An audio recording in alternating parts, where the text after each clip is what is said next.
一足一足入って出鼻面を打とうとしても相手から打たれる。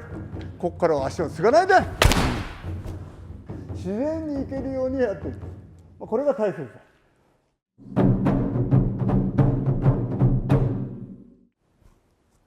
はい、それでは実際に防具をつけてから、練習に入りたいと思います。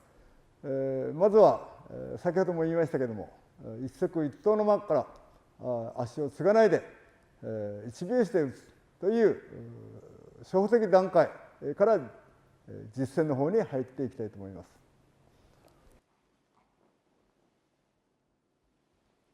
す。それでは、一足一刀の間合いからまずはすり足で相手の突きを攻めながら、突きを攻めるときには手を出さないで腰から攻めながらペンというふうに腰の移動我慢をしながら一本になるような、こういった感じでまずは練習を始めた方がよろしいかと思います。これには年齢の差がありますので、地下までやったり遠間でやったりという稽古法もあります。この遠間からでも腰の移動を使うとある程度は、我々の年代でも届くというふうに、それがなかなか難しいとなるとこの近間から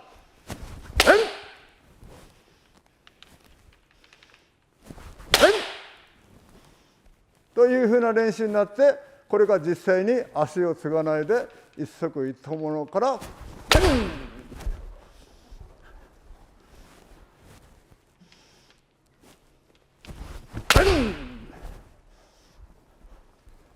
というふうになります。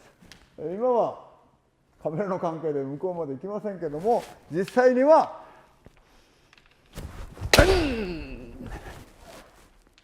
というふうな形で体さばき、足さばきをしていくとより一層の稽古ができると思います。または継ぎ足をする場合にはですね、遠間から一歩入って一足一刀の間合いにまで入って遠間から一足一刀に入って遠間から一足一刀の間に入ってというふうな練習がありますけども、本来はこの一足一刀まで入ったら左足を継がないでそのままデンといきながら切り返しに入っていく。やっデンデンデンデンデンデンデンデン、ここまで足を継がないでデンというふうな形の練習をしていくと、実践的に相手が来ようとしたらというふうな出鼻面を打てるというような形になってきます。これが一足一刀の間合いから足を継ぐと相手が来て出鼻面を打とうとしても相手から打たれるという可能性が非常に高くなりますので、ここからは足を継がないでというふうな面打ちをできるのが一番いいと思うので、切り返しから一足一刀の前または近間からでも構いませんので、その先生方の技量に応じて間合いを作って左足を継がないで一足一刀の間からというふうな打てるようにですね、それが自然にいけるようにやっていく、これが大切です。ただ1本目はできますけども、先ほどやったように切り返しをやって面そのまま面、または特に一番最後面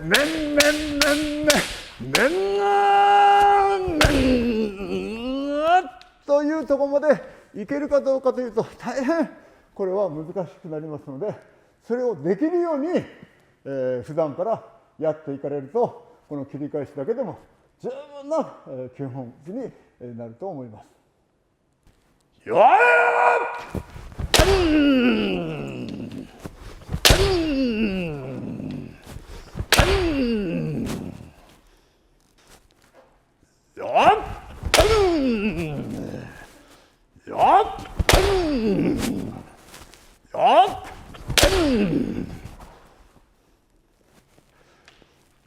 야,